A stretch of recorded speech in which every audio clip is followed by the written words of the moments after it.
Hey guys, it's time for the wonderful world of biology. Today we're talking about the Punnett Square. We're going to be working with that for just a little bit. I also want to show you a quick video that I think you're going to like.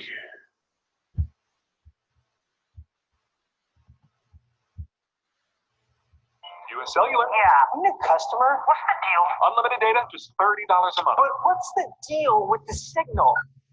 Father. Now, let's jump into our crosses. Today, we're going to do a 4-square Punnett square. So, you want to start out by just drawing a square. In that square, you're going to draw a line right down the middle from the top to the bottom and a line from left to right. Now, you have 4 individual squares. Each of those squares is going to be a probability. And each of ththose squares is 1/4, right? Or 25%. Next, we're going to put our parents' alleles on the Punnett square. Now, it doesn't really matter if you put male or female on the top, but generally people put male on top, female to the left. For our problem today, we're going to use eye color. The eye color alleles are going to be, for our father, it's going to be brown phenotypically expressed alleles. That means that father has brown eyes. But his genotype, or the genes at play, his alleles are going to be big B, little b. That means that he's heterozygous, or he has 2 different alleles for that trait of eye color. It's a little important to note at this time that all of these letters are completely arbitrary. You can make up any letters you want. However, in any relationship, a capital letter or a big letter, like say big B, is going to be for the dominant. And a little letter, or a lowercase letter, in this case, little b, is going to be for the recessive. Okay, so we have the father, big B, little b. He's heterozygous, meaning he has 2 different alleles. What about the mom? The mom has blue eyes. So phenotypically, her expression that you see on the outside is blue eyes. Her genotype, or the genes at play, are going to be little b, or homozygous recessive. Alrighty, it's time to do our cross. Now, we're going to take one from the top and one from the left, and we're going to bring them down into those squares. So, we have on our top, big B, little b, then bring another big B, little b down. In our right square at the top, we have little b, and our bottom right square, we have little b. Okay, what does that mean for the probability of getting an offspring with what kind of eye color? Now, remember, each of those squares is going to be 25%.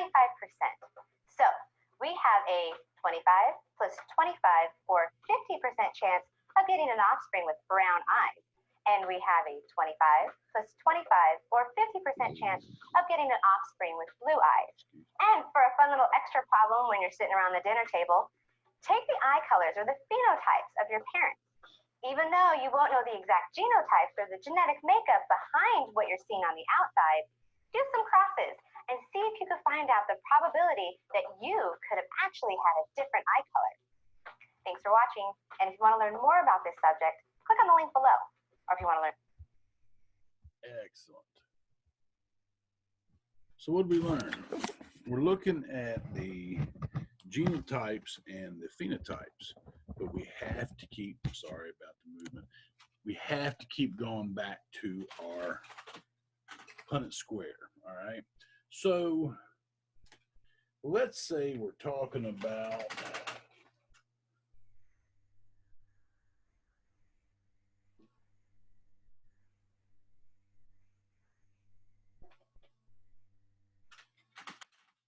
Blue Bob. That's SpongeBob's cousin.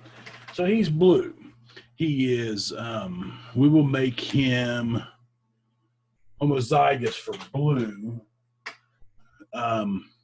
No, let's make him heterozygous dominant for blue. So we'll do a large B, which is the dominant, and a little b, which is recessive. And by having one of each, the dominant shows he's blue, and we call these the heterozygous. They're different. The alleles are different. So SpongeBob and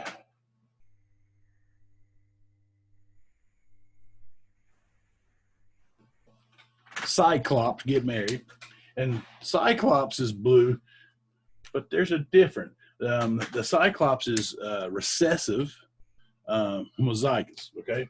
So it's going to be recessive blue or recessive, sorry, for the one eye. So we're looking at whether it's going to be blue with one eye.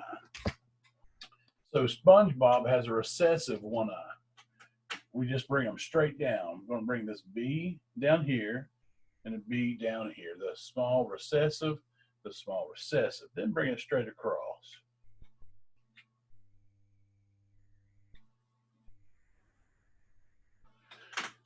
Same thing. So now we have blue, but the recessive one eye is not coming out. The recessive one eye is not coming out. Now we have the two eyes. And yes, we could have done a 3 row and column Punnett Square or a 4 row and column Punnett Square and been more realistic and included actual alleles or symbols for recessive and dominant and having one eye or two and then being blue. But I hope that gives you a quick idea of what it's looking like when you have the genotypes that are dominant. That's what you're going to receive. You have to get multiple recessive alleles to get those to show up. Guys, have a great day. Have a wonderful